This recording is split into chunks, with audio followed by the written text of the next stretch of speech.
So if you are a smart ADHDer, you've likely developed strategies to help you get tasks done, to be more organized, to get motivated. Now, some of these strategies are genius and really helpful and positive, but some of the strategies and tools that we've developed over the years are definitely not good. And I want to talk about these in this video. Now, these bad tools have definitely helped you become more productive, but there are some really serious side effects and some quite serious ramifications. Dr. Tamara Rosier, author of Your Brain's Not Broken, an amazing book, highly recommended. She calls these the 6 bad tools. And if you are a smart ADHD, it's likely that you are using some or even all of these bad tools. We tend to use these tools to help motivate ourselves, and I wonder if any of these resonate with you. Here's what Tamara says about them. So if you're using these 6 tools every day to motivate yourself, eventually you're going to wear out. It's going to look like a depression. It's because you can't keep motivating yourself with these 6 bad tools. And so if you are feeling worn out, it could be to do with one of these tools. Let's look at the first one. So the first bad tool is anxiety. You're trying to set your limbic system on fire to do something. And so if you're having to motivate yourself using anxiety, that's usually a pretty good indication you should get a doctor and probably medication at that point. Now, I've spoken to quite a few smart ADHDers who use anxiety to motivate themselves. In fact, anxiety is often present in people who have ADHD, and it's one of the tools I've used to motivate me a lot over the years. Second one is avoidance. Believe it or not, avoidance is a genius trick we use. I worked with a student, a U of M, very smart young woman, and I have this huge test to study for, so I cleaned my sock drawer. And she's very proud that she got her sock drawer cleaned. And she's handwriting. It's beautiful. And she took pictures of it, sent it to me. And so she was avoiding what she really had to do and did something else instead. It's so tempting to focus on the tasks you enjoy first before you do the tasks you don't want to do. And that's not always bad, but you can't avoid those tasks forever. For some tasks I don't enjoy, I'll just avoid, focusing on the cool and exciting stuff. Okay, let's do the third one. Actually, I really can't be bothered. I just really want to just watch some TV and do something else. Procrastination. I'm sure all of your listeners know this one. I always say to my clients, I'm not going to take it away from you, I promise, but we'll just use it a little bit more carefully.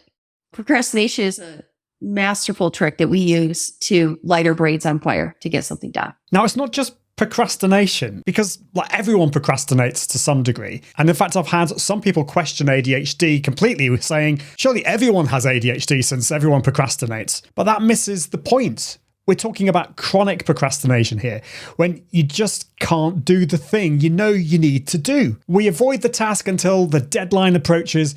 We have no other choice but to do the thing. Our brain is in high stimulation mode, but not in a good way, like being on a roller coaster or doing something fun.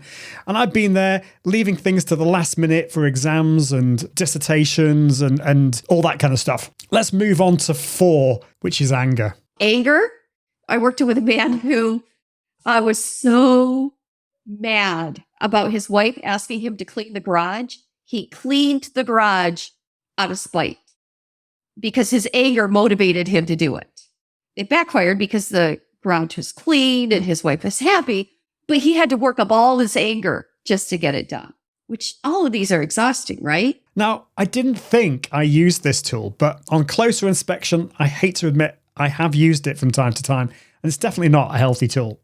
Now, the thing is, as we get older, and especially if we've not been diagnosed, a lot of us smart ADHDers have found that the tools we used before to help motivate us don't work so effectively anymore. And that's when we get on to some of the more dangerous ones. Now, we've already spoken about anger, but the next 2 tools are really, really bad. Then we have shame and self-loathing. And that's when we sink down, we start to shame ourselves. Most of you listening, if you're in your 50s, undiagnosed with ADHD, I can almost guarantee you that you use some kind of shame to motivate yourself. And I'd like to tell you that's not a great way to live. And that's the benefit of getting diagnosed and treated, is that you can actually live better without that shame. And self-loathing, some of us think, and I'm just going to tell you the truth, I don't know if I would have a PhD without self-loathing. Now, had I been properly medicated at the time, I wouldn't have to use my self-loathing to hate myself while I'm writing the whole dissertation. Yeah, I agree. That is not a good way to live. And I've used a lot of shame and self-loathing over the years. When I was in my final year of my master's degree, I used both of these to get me through my 20,000 word dissertation and an hour-long vocal recital, which I had to memorize. In fact, I've used it many times since then, and I'm pretty sure it has led to a couple of times of burnout and some health problems. So if you have resonated with any of these 6 bad tools, know that you are not alone. And there is hope. There are ways that can help you break out of this cycle. And that's what this channel is all about. That's what Smart ADHD is all about. So I'll be back with strategies, and I'll be inviting guests onto this channel to bust myths and come up with great tools to counteract these bad tools and strategies to help you be the person you were made to be. I'm Ian Anderson Gray, and this has been Smart ADHD. I'll see you on the next one.